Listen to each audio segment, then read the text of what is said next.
Halo, selamat pagi. Kita kembali lagi di Market Review Asia Pro di tanggal 7 November 2023 dan seperti biasa pada pagi hari ini saya coba akan sharing rekan-rekan semua terkait market ya baik secara fundamental dan juga teknikal. Kita mulai dulu secara fundamental. Jika dilihat dari pergerakan harga untuk awal minggu ini, terlihat bahwa harga memang condong atau cenderung melakukan ataupun mengalami konsolidasi.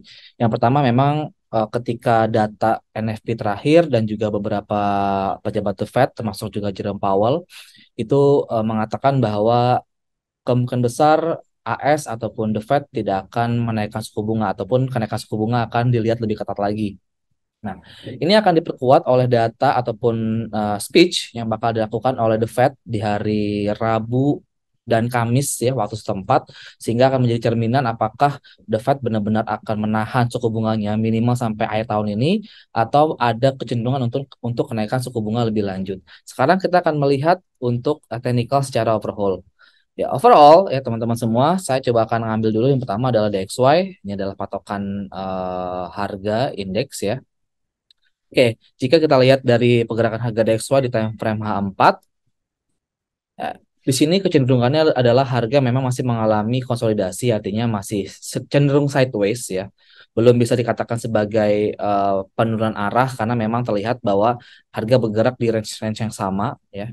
Di sini harga kemungkinan besar akan mengalami bounce back atau koreksi sedikit ke level 105,983 hingga 106,250. Ini adalah area-area golden ratio terikat Fibonacci di H4. Jika harga tidak mampu membreakout level 106,250, kemungkinan besar DXY akan mengalami pelemahan lebih lanjut. Nah, jika memang harga setelah bounce dan dia kembali turun ke bawah, ini bisa diasumsikan DXY akan mengalami pola bearish atau pola penurunan. Ini pun akan berpengaruh ke mata uang lain ya, mata uang lain yang seperti Euro USD, Pound Sterling, New Zealand dan lain-lainnya yang relate dengan DXY. Sekarang kita akan lihat di forex-nya.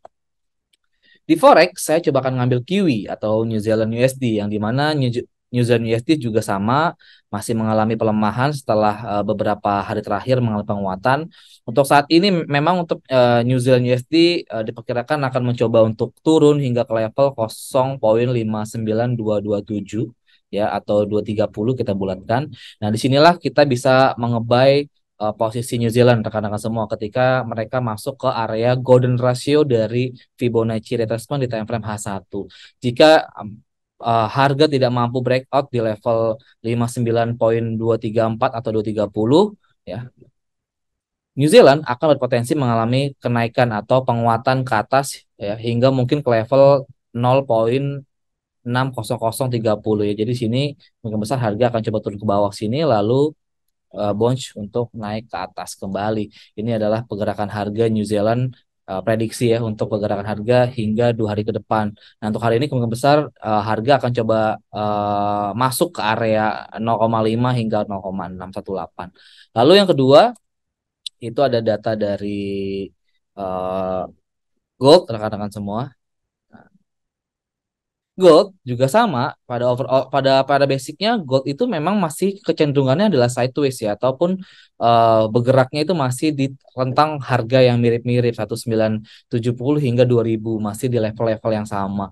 Dan di sini terlihat bahwa ada area yang cukup kuat, support yang cukup kuat karena beberapa kali harga mencoba hanya membuat tail saja tidak mampu breakout di level 1970 hingga 1976 kurang lebih itu adalah range area untuk kita bisa mengeksekusi posisi buy.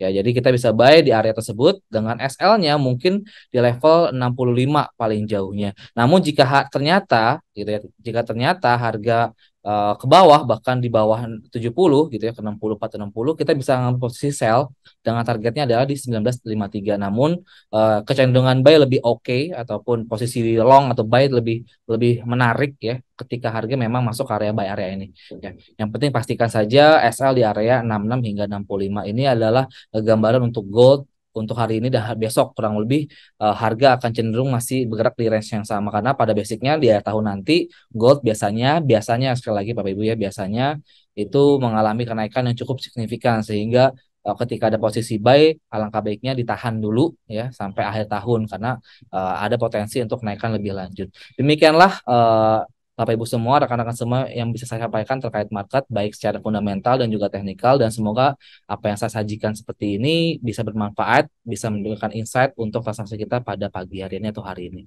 Terima kasih semuanya, selamat pagi, wassalamualaikum warahmatullahi wabarakatuh.